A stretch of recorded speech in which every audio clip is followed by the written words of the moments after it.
তারা কিন্তু মোবারক ওনাদেরকে টাকা দিয়ে এদেরকে টাকা দিয়ে ওনাদেরকে মারধর করে এবং করে দিয়ে ছেড়ে দেয়।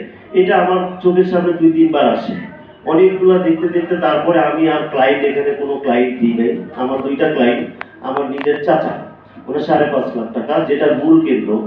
ওনার লোন হওয়ার পরে উনি আবার এখানে প্রক্রিয়াটা হচ্ছে যখন এগ্রিমেন্টটা করে, লোন দেওয়ার জন্য এগ্রিমেন্টটা করে, যখন হচ্ছে 300 টাকার স্ট্যাম্পে এগ্রিমেন্ট করে। যখন 300 টাকার স্ট্যাম্পে এগ্রিমেন্ট করার পরে ওনারা ব্ল্যাঙ্ক চেক যদি কেউ 10 লাখ টাকা লোনের জন্য 2 বছরের জন্য অ্যাপ্লাই করেন, সেই ক্ষেত্রে তিনি 49টা 3 বছরের জন্য 49টা ব্ল্যাঙ্ক চেক এবং 2টা যে সম পরিমাণ সুদ সহ চেক, এই চেকগুলো ওনারা নিয়ে থাকে এবং 300 টাকার স্ট্যাম্পে ওনারা এটা এগ্রিমেন্ট করে দেয়।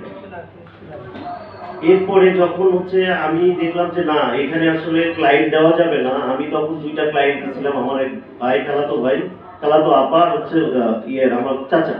তো চাচারটা ক্যান্সেল করার পরে ওনার টাকাটা ওনাকে চেকও দিচ্ছে, 50 লাখ টাকা চেকও দিচ্ছে, কিন্তু চেকটা ভুয়া চেক। এটা যখন আমরা ব্যাংকের উনি হচ্ছে সাবমিট করে, এটা টোটালি একটা ফেক, টোটালি একটা প্রতারণা। এরপরে যখন ওইটা ক্যান্সেল করা হয়, ওনাকে অনেকবার সময় দিচ্ছে, আমাকে আমাদের ক্লায়েন্ট অনেকবার সময় দেয়। সময় দেওয়ার পরে যখন বারবার আসার পরে ওনারা আজ না কাল, এখন না তখন, সকালে না বিকালে, এইভাবে ঘোরানোর পরে লাস্টে একটা টাইম দেওয়া হয় 12 তারিখে, আগস্টের 12 তারিখে ওনার জামানতের যে টাকাটা দেওয়া সেই টাকাটা রিটার্ন করবে। সামো 12 তারিখে উনি বলে যে না, এখন না, আবার কালকে আসে, রবিবারে আসে। রবিবারে আসার পরে রবিবারে বলছে না, কালকে সোমবারে আসেন, অথবা সোমবার আসার পরে বুধবারে আসেন। বুধবারে আসার পর ওনাকে 1 লাখ টাকা দেওয়ার জন্য সাথে 1 লাখ টাকা দেওয়ার জন্য 5.5 লাখ টাকা জমা ছিল।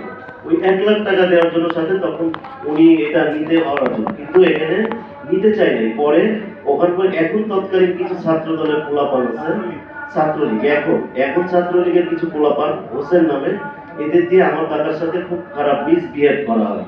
করার পরে এর মধ্যে প্রায় 50 থেকে 60 জন গ্রাহক অফিসে সবাই চলে আসে।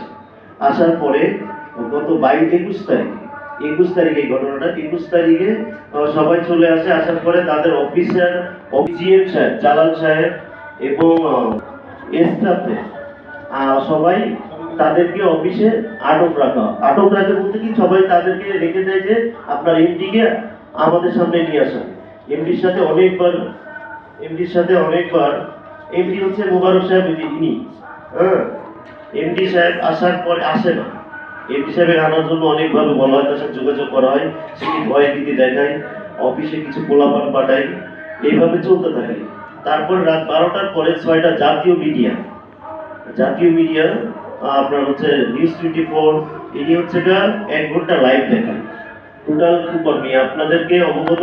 নিউজ 24, দেশ টিভি, যমুনা হচ্ছে এটিএন নিউজ, ইন্ডিপেন্ডেন্ট, এই 6টা টিভি চ্যানেল তাদেরকে ওখান থেকে রিপোর্ট করে।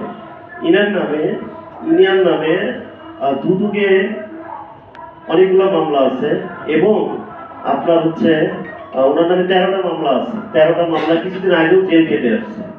উনি প্রায় 2000 গ্রাহকের থেকে প্রায় 500 থেকে 800 কোটি টাকার মতো এই জামানত টাকা উনি আত্মসাৎ করেন।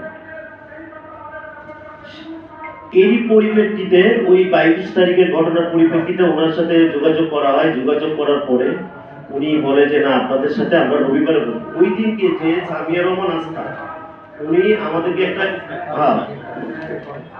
25 এটা হচ্ছে আপনার 21 এইটা উনি 300 টাকার স্ট্যাম্পে একটা লিখিত দেয় যে আগামী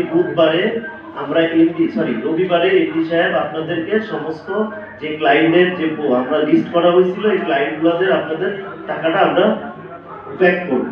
ওকে, রবিবারে আমরা যখন ওনাদের সাথে যোগাযোগ করি, ওই এমডি সাহেব তখন আমাদের অফিসে, আমরা সবাই অফিসে যাই, অফিসের নিচে অবস্থান করি, তখন এই স্যার অ্যাডমিন এই আস্থা তখন আমাদের সাথে যোগাযোগ করেন। আমরা যোগাযোগ করি, বিল্ডিংয়ে আমরা যোগাযোগ করে সে আমাদেরকে 2 ঘন্টা সময় নেয় যে 2 ঘন্টার মধ্যে আমরা আপনাদের জানাচ্ছি, সলিউশন জানাচ্ছি কখন কি করবে।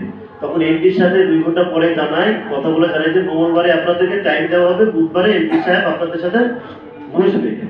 ওকে, আমরা তাদেরকে অনেক সময় দিচ্ছি, তারা যে and commerce cooperative bank MD জনাব মোহাম্মদ মোবারক হোসেনের বিরুদ্ধে ঋণ দিব বলে 2,000 লোকের কাছ থেকে 10% জমা নিয়ে কোটি টাকা আবেদন করার পরে 2 কোটি টাকা লোনের জন্য আবেদন করছি। প্রথমে সদস্য হয়েছে, পরে 1% জমা দেওয়া হয়েছে। অডিট টিম বলছে 30 দিনের ভিতরে আমরা লোন দিব। 30 দিনের ভিতরে লোন আমরা দিব। 10% জমা যেদিন দিবেন তো থেকে 30 দিনের ভিতরে আমরা লোন দিব। 10% আমি 20 লক্ষ টাকা দিয়েছি, 1% 22 তারিখে ছুটিয়ে। পর 25 তারিখে আমার ছোট ভাই আসছে, বলছে ধরো 22 লাখ টাকা বোধহয় তোমার 2 লাখ টাকা নিয়ে যাও, আর বাকি টাকা আস্তে আস্তে দিয়ে দিব। 9 লাখ টাকা দেওয়ার পরে 8 মাস পর 9 লাখ টাকা দিচ্ছে, আরো 13.5 লাখ টাকা আমার ছোট ভাই পাবে। কিন্তু খারাপ ব্যাপার বলছে, মারিয়া দেবো, বেশি বাড়াবাড়ি করো না বা আমার ছোট